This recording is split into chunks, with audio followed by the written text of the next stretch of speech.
Edelweiss.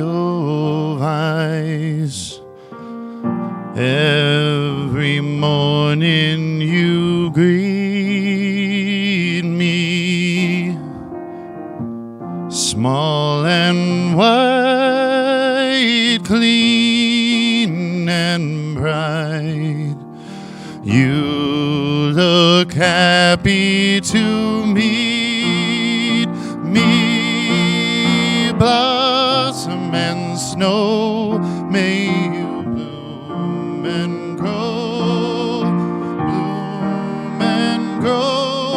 forever. Edelweiss, Edelweiss, bless my homeland forever.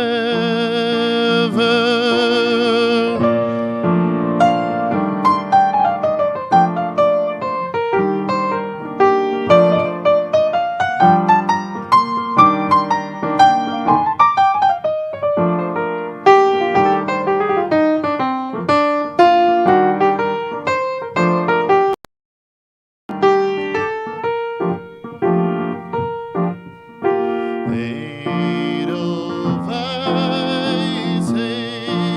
Edelweiss, every morning you greet me, small and white, clean and bright.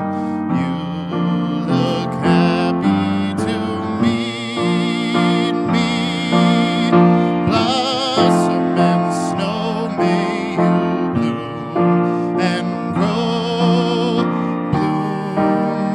grow forever. Edelweiss,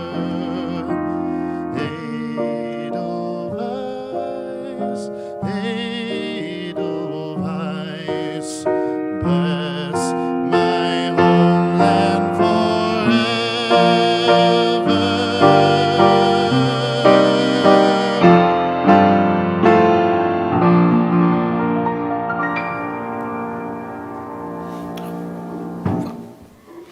Thank you, Alex. Good morning. Welcome to United Unitarian Universalist Congregation for this live-streamed portion of the service. Thank you, everybody. I hope you had a great time dancing around our maypole.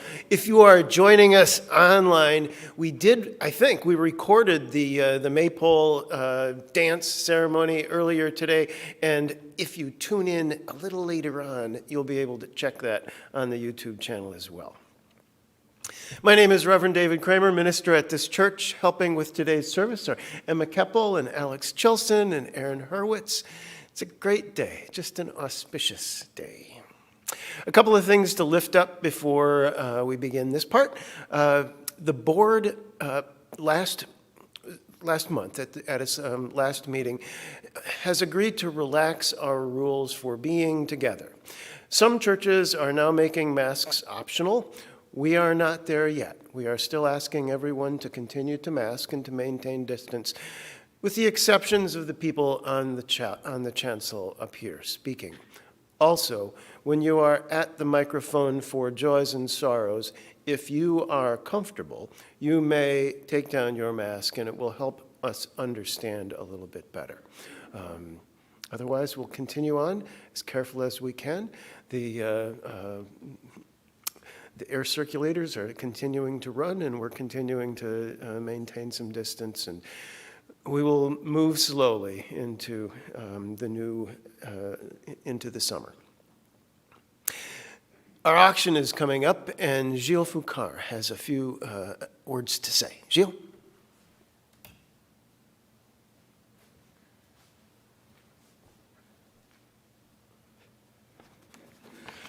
All right, thank you, everybody. As auction chair, a couple of updates for everyone to know. First off, this year is our first year that we're doing a foray into really more of an online environment. We're using a system called Octria that will allow us to do a lot of neat things. First off, any of the items will be done more like an eBay fashion. All what we would normally call the silent items before will all be handled online. And there's just a lot of great features and stuff it lets you do right off of your phone, including me just checking in the updates I'm going to report to you now. First thing to know is donations are due next Sunday, May 8th. So items that you have, for items that you know you want to donate to us, or any ideas and things you have, a lot of times that'll be maybe a social event, or you want to host, say, a walk out in the park or something like that. Any of those ideas that we normally have from the auction, there have been emails sent out with a website link to it. If not, there's some paper forms that should be outside here. So again, please, next Sunday, May 8th, we're looking to have if nothing else, at least the descriptions of everything you want to get to us. The items themselves, if you have any, please put them and get them to the boardroom here of the church. And then what will happen is starting May 26th, we're going to need a couple weeks to sort things out. May 26th, then things will start going live on the website. You'll be able to start bidding on what we call the online items, and then there'll be, and then pretty shortly after that, you'll also get to preview the items for the live auction, which will take place on June 12th. And currently, right now, we have about 61 items donated. The value of that is right around $7,000. So we're making good headway, and we certainly need some more. And then lastly, we are looking for volunteers. Particularly either the day of the event, of our live event, which is June 12th. We're looking for greeters. We're looking for people that can help with checkout, setup, those kind of things. So anything like that you're interested in, please let myself know, or Paula know, or David. And as far as contact information, we have an email set up. It's auction@uniteduuc.org. And if not, you can contact me on my cell phone or Paula on her cell. And that's it. Thank you all for your support so far. And also have some patience with us as we get used to the new system. But overall, I think it's going to be a great move. Thank you. Thanks, Jill. So today is May Day. It has lots of meanings. It's kind of a major mark of spring. We have May baskets, thanks to Meg and Mani and Adia, and there are pinwheels around. Please take things with you when you go. The pinwheels, think of them as prayer flags, perhaps, as they spin, sending positive energy out into the universe. Today also marks the beginning of our stewardship drive, and so we're going to shift gears partway through the service, or most of the way through the service, and I want to share some numbers with you, some idea of our financial well-being and where we are going in this congregation. And now Emma has our call to worship. These are words from David Breeden, who served this congregation for a few years. Today's call to worship is Earth and All. We join together, bringing both our shadow and our light. We join together, opening our minds and our hearts. We join together, embracing, celebrating, sharing the beauty of each, the beauty of self, the beauty of the earth, and the beauty of all. And now please join me in words to our chalice lighting. May this flame kindle within us the warmth of compassion, the glow of love, fire of goodness, and the light of truth. Here together we scatter and nurture seeds of spirit, service, and community.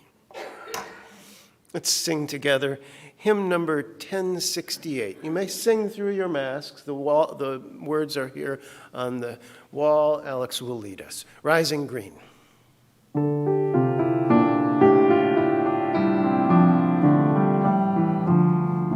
My blood doth rise in the roots of yon oak.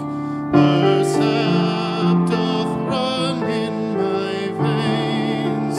Boundless my soul like the open sky, where the stars forever have lain. Where the stars, where the stars, where the stars forever have lain.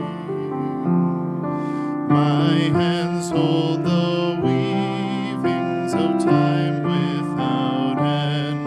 My sight as deep as the sea, beating my heart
As this is Stewardship Sunday, I thought perhaps we should sing that as Raising Green.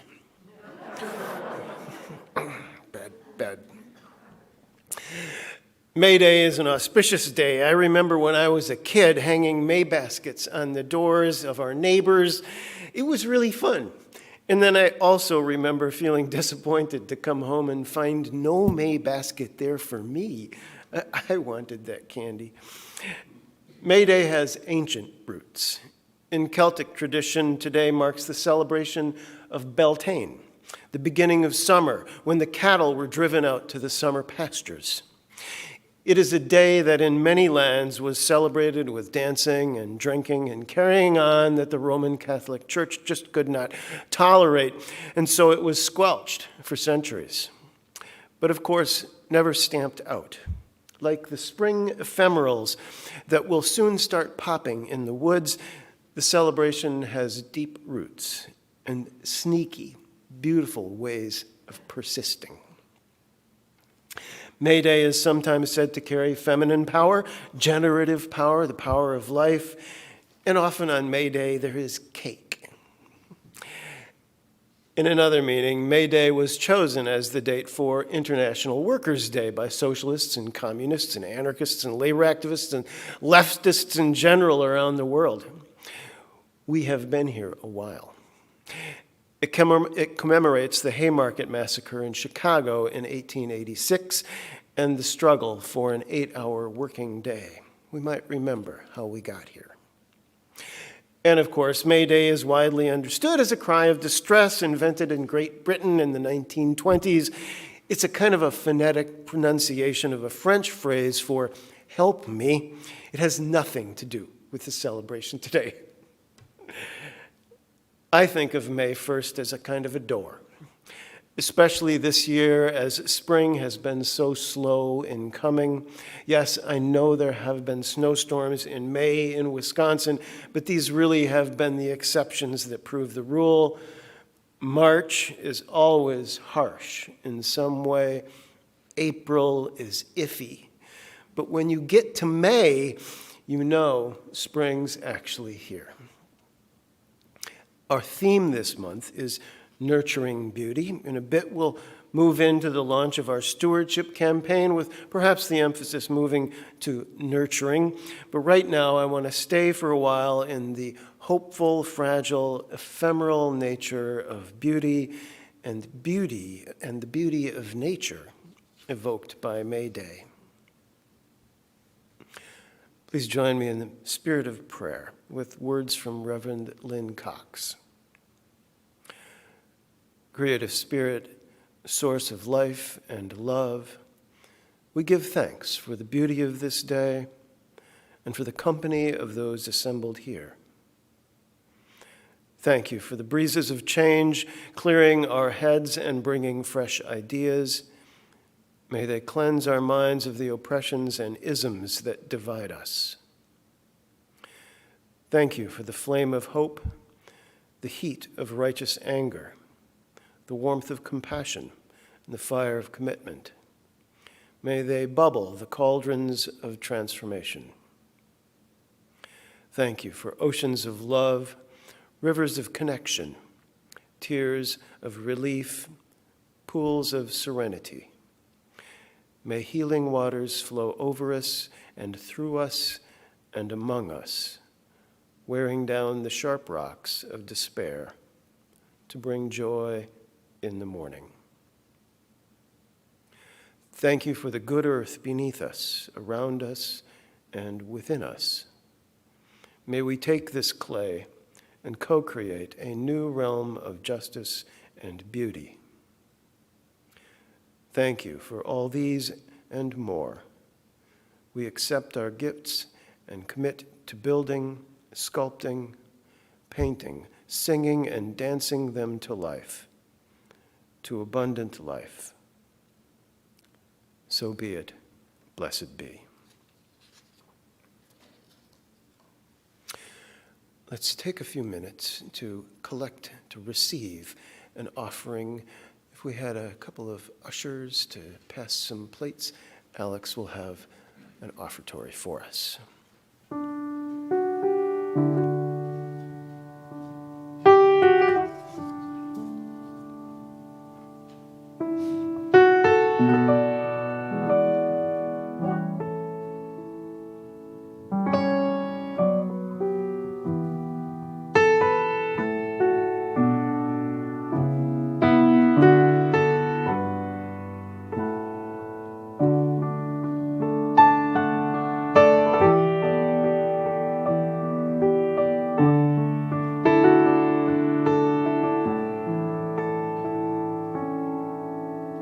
In Scarlet Town, where I was born, there was a fair maid dwelling, made every youth cry well a day. Her name was Barbara Allen.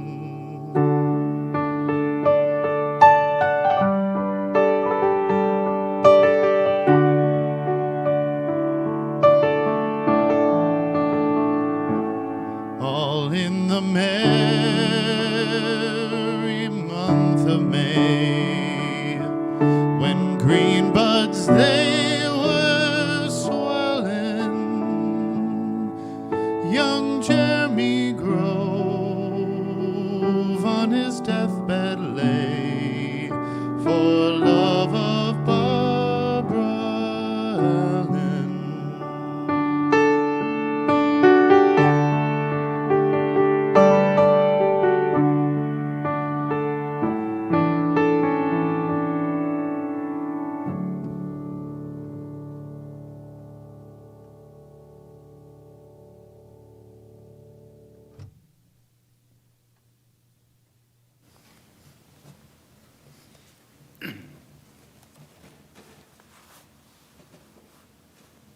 Oh, you're looking at me funny because I forgot.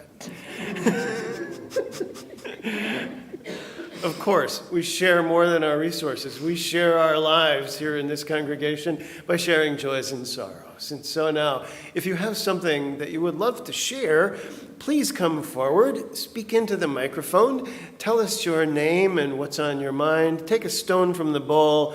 When you are finished, place it in the bowl with the water and let the ripples carry your concerns out into the wider community. Anyone?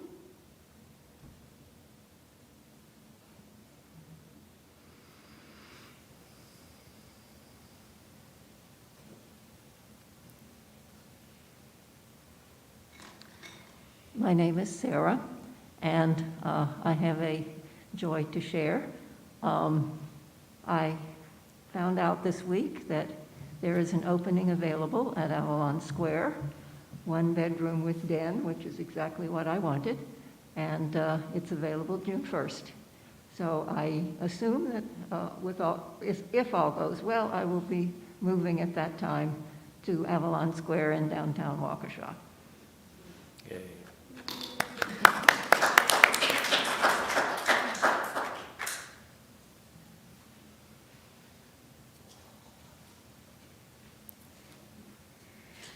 Monty and I have had the pleasure of being at Monty's house a couple of times recently, and she and Carmen are such delicious cooks, and sharing their company has been just really wonderful. So thank you, Sandy.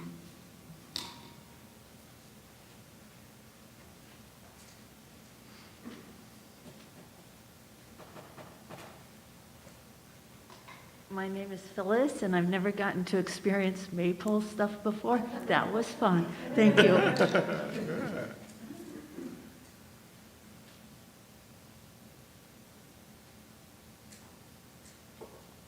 Others?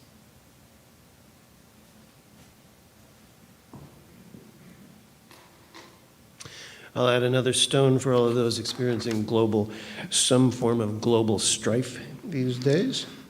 And one last stone for all those joys and sorrows that remain unspoken but on our hearts and minds. Sing together, Walking with You.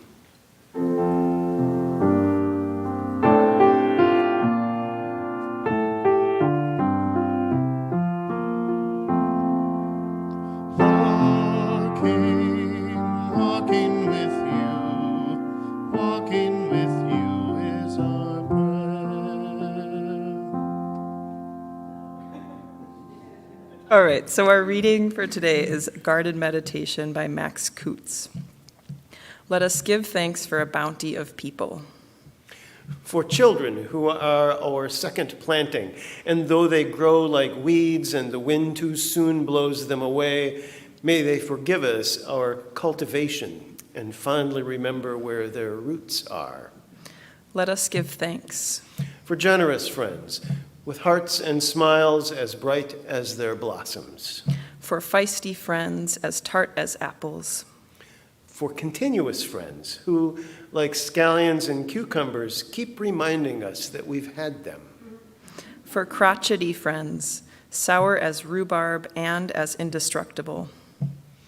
For handsome friends who are as gorgeous as eggplants and as elegant as a row of corn, and the others as plain as potatoes and so good for you.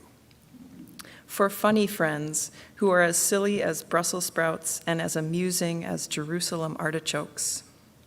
And serious friends as unpretentious as cabbages, as subtle as summer squash, as persistent as parsley, as delightful as dill, as endless as zucchini, and who, like parsnips, can be counted on to see you through the winter. For old friends nodding like sunflowers in the evening time, and young friends coming on as fast as radishes.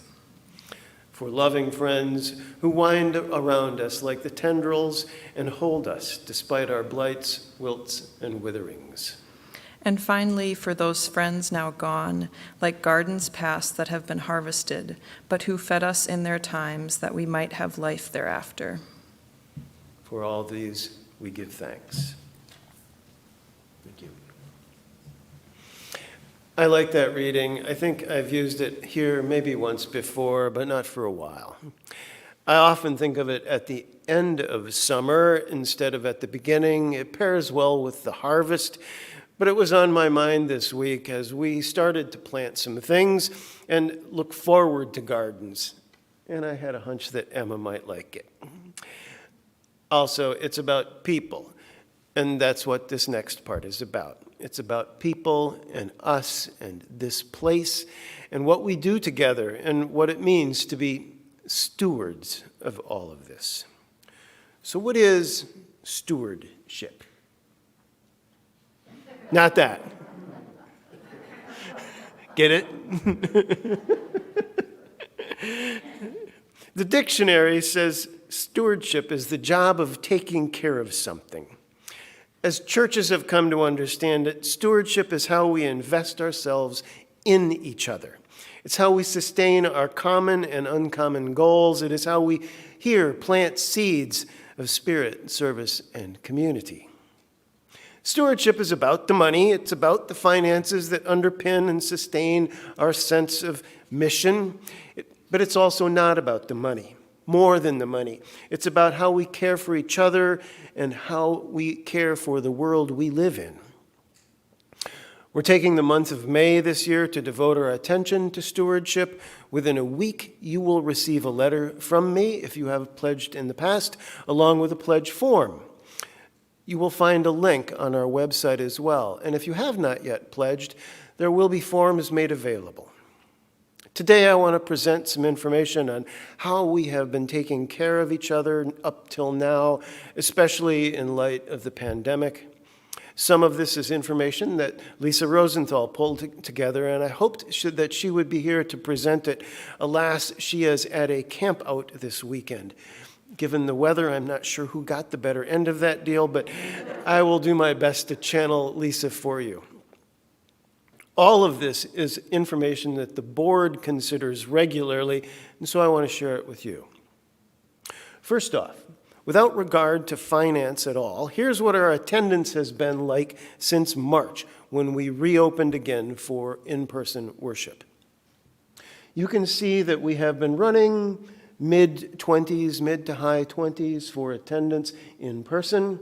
The online number is a number that YouTube gives us. It is an estimate. It is an estimate of unique viewers. It's a little bit of a spooky number. I'm not sure how YouTube actually figures it, but it is as close as we can get to the number of actual people tuning in out there. you can see that that's still pretty strong. So if you add those two numbers, we're doing fairly well in most instances. It still is. It still would be nice to see more faces here in the congregation, but this is where we have been since we reopened.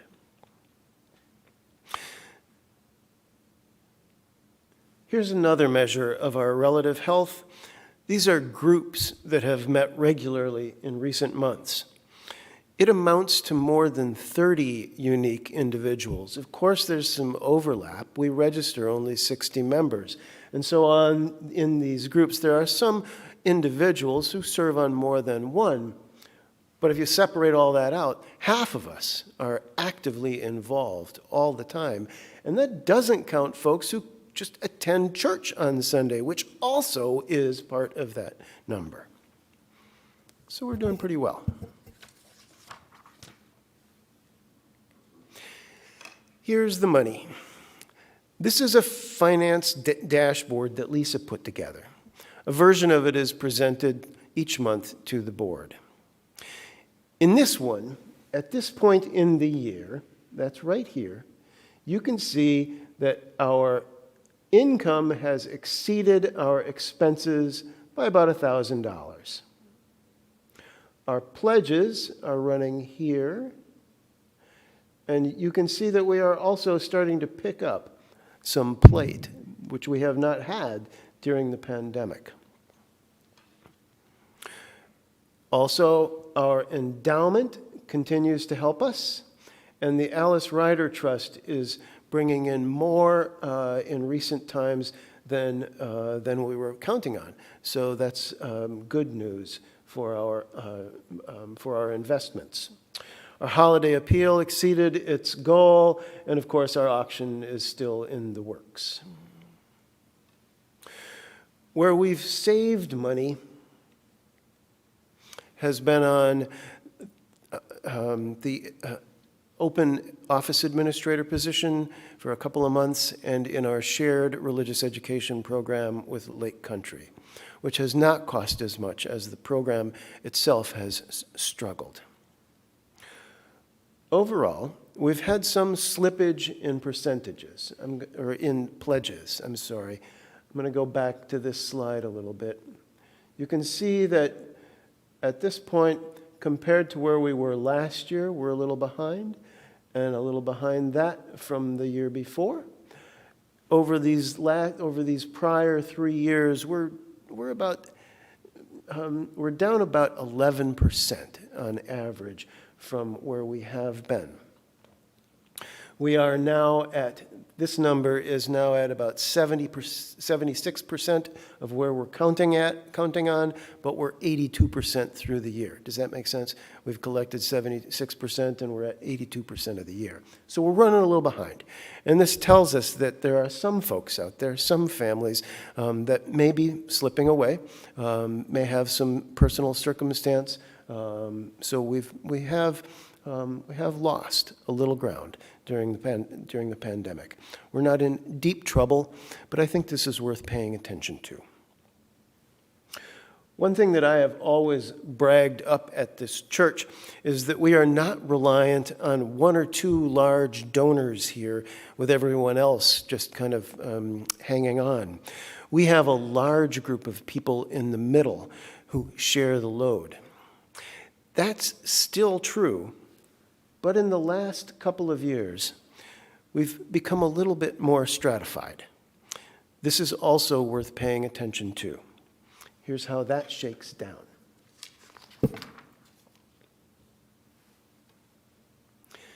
As you think about your own gifts, you will ask what's right for you. And as always, you decide. If you choose to pledge a few cabbages and a couple of chickens so that your minister can eat, that's okay. We will be grateful. But I would also point out that inflation is running now better than 7%, and in the coming year, we will need to think about reestablishing our religious education program, perhaps restarting the choir, and funding the sabbatical that you have approved for me. Ours is a lived faith. It calls us to live fully here and now and to live our beliefs into the world. I often think of us as a tiny candle burning in a big wind, and it's our job to keep it burning. If ever there was a time when our faith is necessary in this world, it is now, in a storm of prejudice and division and hate. Or maybe more gently, and in light of today's focus, we're like the anemone on the wall, fragile, small, beautiful, and persistent. What we need to do is to tend the soil and water, nurture the seeds of spirit, service, and community, and grow. So I want to ask if there are questions now. We're just a little over time. Does anyone have a question?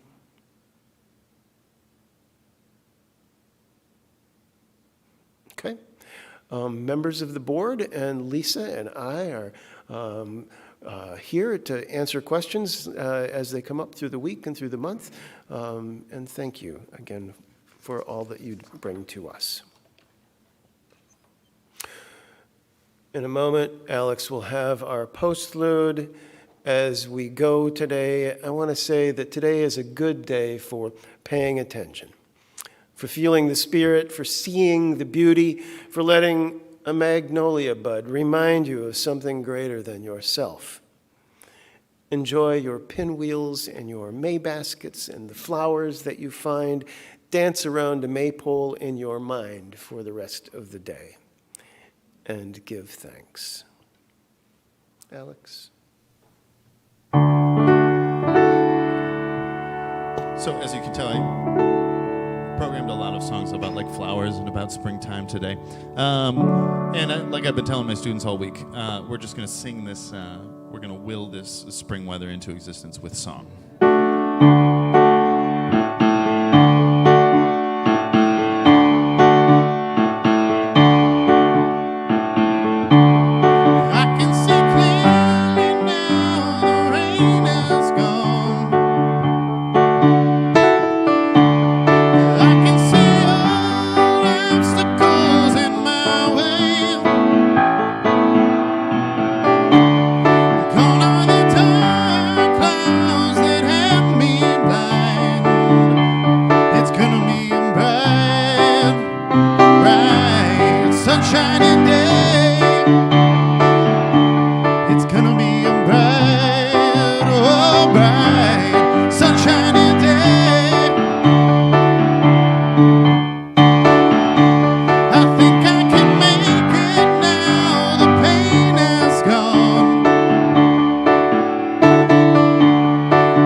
one of these